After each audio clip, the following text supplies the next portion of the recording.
Hello दोस्तों, स्वागत है आपका जी के विद अजीम यूट्यूब चैनल में। दोस्तों, आज का हमारा टॉपिक है गति के नियम से संबंधित महत्वपूर्ण प्रश्न। देखिए, एक दिवसीय परीक्षाओं में ये फिजिक्स का ऐसा है चैप्टर जो इससे सवाल जरूर आते हैं। और इससे 3 नियम दिए गए, न्यूटन के नियम है और इससे 3 नियम है और तीनों नियम से घुमाकर इधर उधर करके प्रश्न आते हैं। तो इसमें मैंने कुछ सवालों को लिया है जिसे आप देखिए, ये बहुत ही महत्वपूर्ण है। तो करते हैं शुरू। पहला सवाल, न्यूटन के गति के कितने नियम दिए हैं? 3 नियम दिए हैं। कौन कौन से दिए हैं? तो पहला पहला है जड़त्व, दूसरा बल का नियम, और तीसरा दिया क्रिया प्रतिक्रिया का नियम।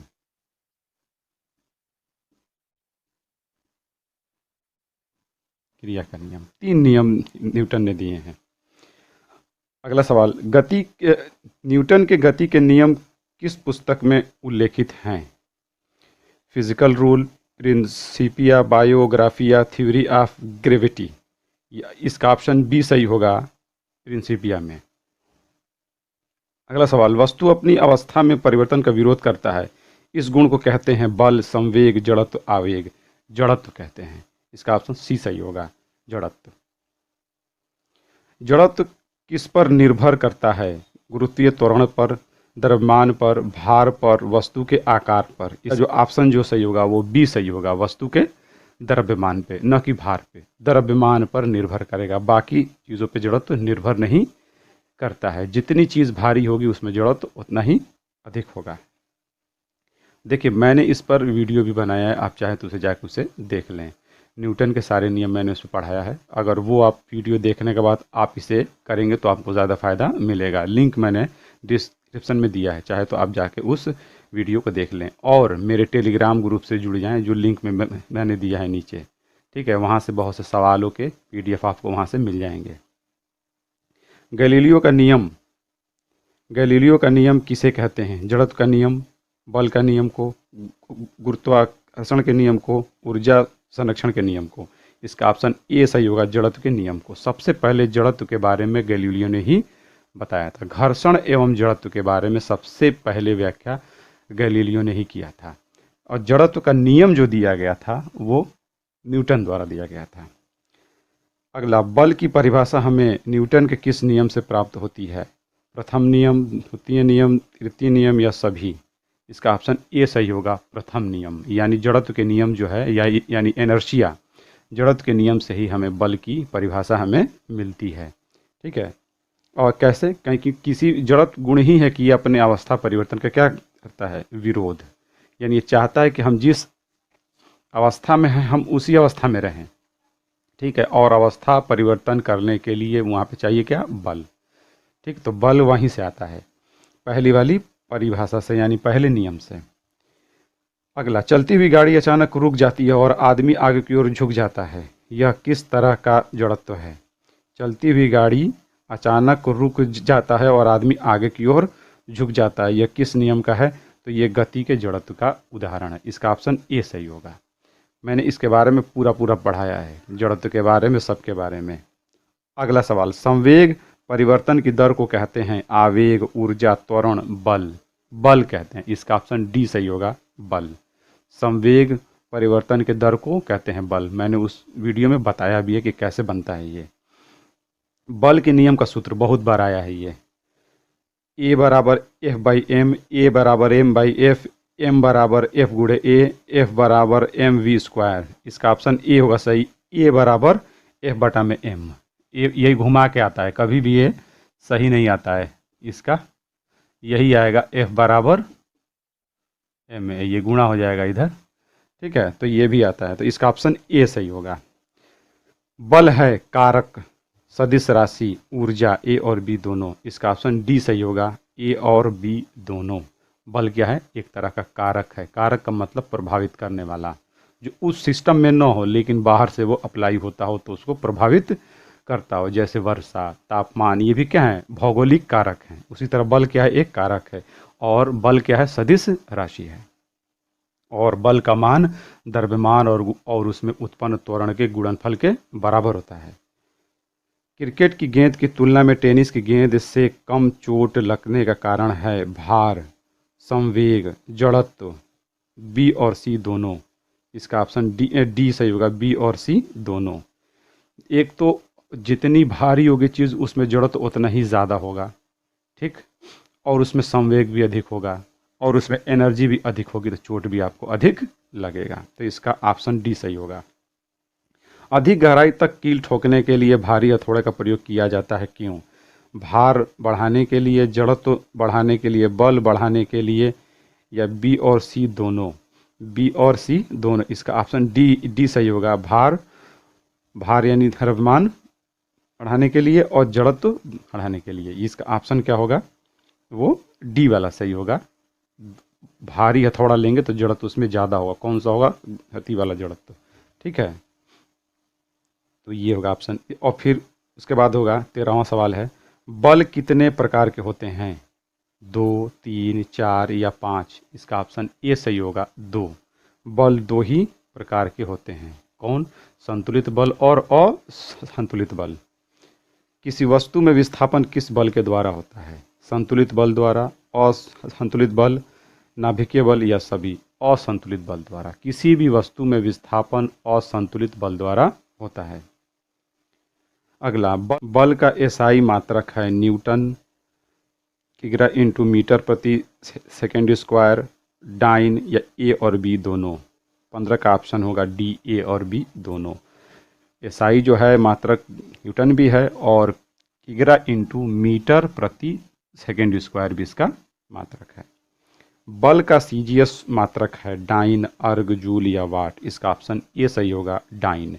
डाइन जो होता है बल का छोटा मात्रक है। याद रखिएगा, बहुत छोटे परीक्षाओं से लेकर बड़े एग्जाम में ये पूछता है।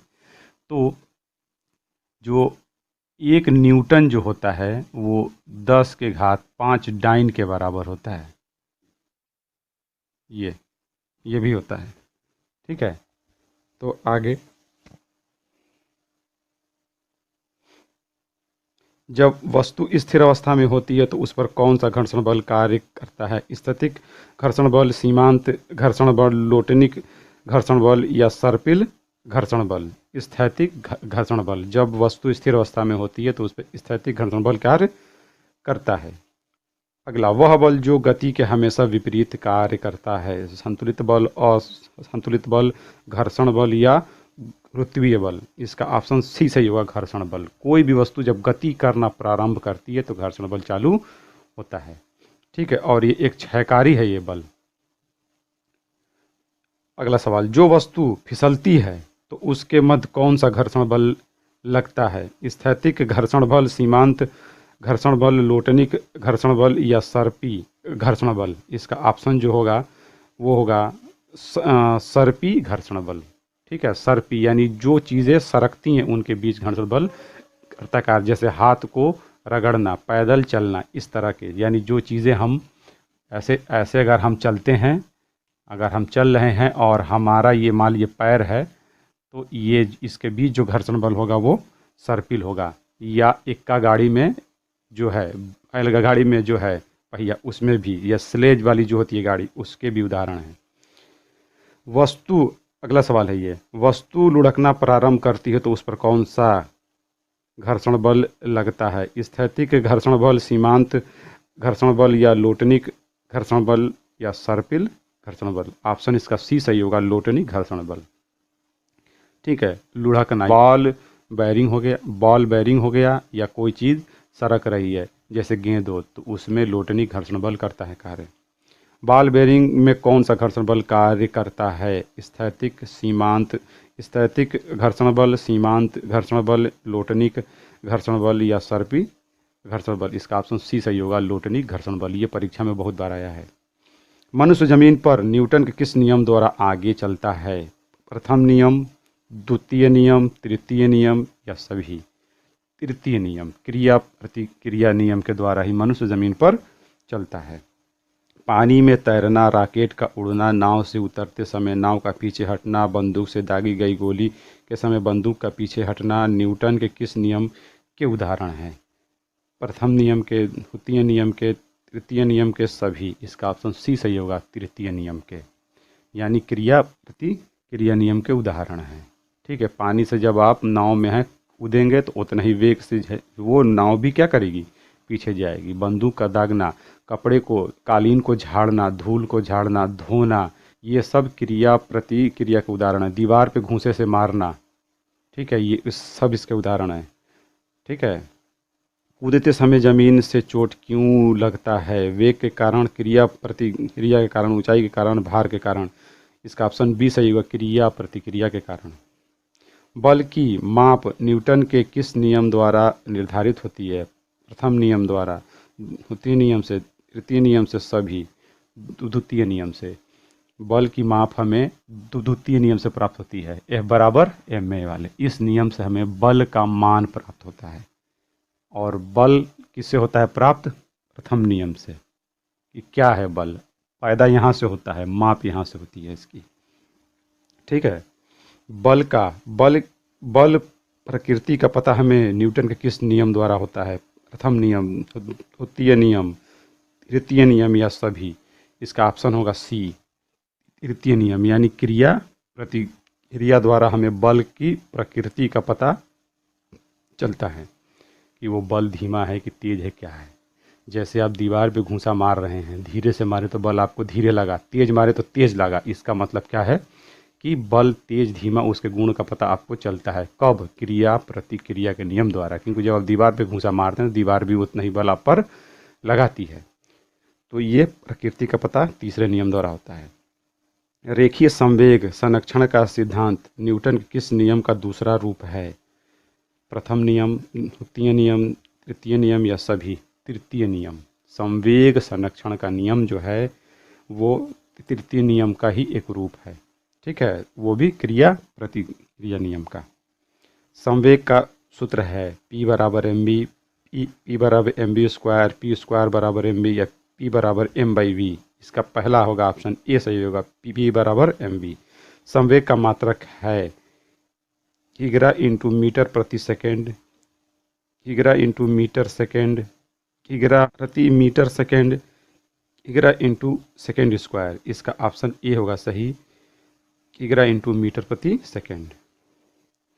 ठीक है, यानी संवेग जो होता है वो, ये सब मैं पढ़ा चुका हूँ, अगर आप वीडियो चाहें तो मेरा देख ले, जाके लिंक दिया हूँ। P बराबर mv होता है, द्रव्यमान गुणे उस पिंड का वेग, उसका द्रव्यमान और उसका वेग बराबर। ठीक है, 10 किग्रा के पिंड में 9.8 मीटर प्रति सेकेंड स्क्वायर का वेग का त्वरण उत्पन्न करने हेतु आवश्यक बल का मान है। तो देखिए ये बिल्कुल कई बार ये सवाल आया है, दिया हुआ है इसमें। देखिए आप, ये m बराबर दे दिया है 10, एकदम छोटे सवाल कभी कभी आ जाते हैं। और a बराबर दिया है 9.8, तो बल का मान क्या होगा? ma होगा। m का देखिए यहाँ 10 हो गया और गुणे ये 9.8 हो गया, कितना आएगा? 98 न्यूटन आ जाएगा ये। ठीक है, तो ये परीक्षा में पूछा गया है, तो इसका ऑप्शन जो होगा ए होगा सही। ठीक है। किसी वस्तु पर एक निश्चित बल लगाने से वस्तु की गति कैसी होगी? समचाल, समवेग, समचाल का मतलब समान चाल, समवेग यानी समान वेग वाला, त्वरण युक्त वेग या असमान चाल। तो त्वरण युक्त क्या होगा? उस पर वेग होगा, यानी कि वो कोई वस्तु जब चल रही है, अगर उस पर बल लगाया गया, निश्चित बल चाहे कोई भी बल लगाया गया, तो जाहिर सी बात है कि उसके वेग में वृद्धि होगी या कमी होगी। और समय के साथ वेग में कमी या वृद्धि त्वरण है, क्योंकि हम लोगों को पता है कि त्वरण बराबर क्या होता है? त्वरण बराबर क्या होता है? v2 माइनस v1 बटा में t। वेग परिवर्तन के दर को क्या कहते हैं? त्वरण। तो समय जहाँ वेग घटा या बढ़ा, त्वरण उत्पन्न हो गया। कहाँ से होगा? बल द्वारा होगा। ठीक है, और वो भी असंतुलित बल द्वारा होगा। कोई पिंड किसी सीधी रेखा में चल रहा है, यदि उस पर कोई बाह्य बल न लगे तो उसके वेग में वृद्धि होगी, उसका वेग वही बना रहेगा, थोड़ी देर बाद रुक जाएगा, इसकी चाल में वृद्धि होगी। इसका ऑप्शन बी सही का, वेग वही बना रहेगा। बल न उस पर लगे तो वो सीधी रेखा में जो भी उसकी चाल है चलता रहेगा। यानी बल का मतलब घर्षण बल चाहे कोई भी बल हो, बिल्कुल वो चलता रहेगा। जब किसी वस्तु की गति त्वरित होती है तो उसकी चाल में सदैव वृद्धि होती है, उसके वेग में सदैव वृद्धि होती है। वे सदैव पृथ्वी की ओर गिर रही है, उस पर सदैव कोई बल कार्य कर रहा है। इसका ऑप्शन डी सही होगा, उस पर सदैव कोई बल कार्य कर रहा है। और त्वरण वेग में वृद्धि होगी या कमी होगी, तभी त्वरण उत्पन्न होगा। कब होगा? जब उस पर कोई बल कार्य कर रहा है। अब बल वो भी कौन सा? असंतुलित बल। रॉकेट किस सिद्धांत पे करता है कार्य? जड़त्व पर, गुरुत्वाकर्षण पर, संवेग संरक्षण पर, सभी। इसका ऑप्शन सी सही होगा। संवेग संरक्षण के नियम पे करता है काम रॉकेट। यह क्रिया प्रतिक्रिया का ही एक नियम है। यानी रॉकेट जब उड़ता है ऐसे, तो जब रॉकेट आगे उड़ता है तो जब ये निकलता है, इसमें से गैसें बाहर आती हैं ज्वलनशील तेजी से, एक बल ये लग गया, एक बल लग जाता है उतना ही ऊपर।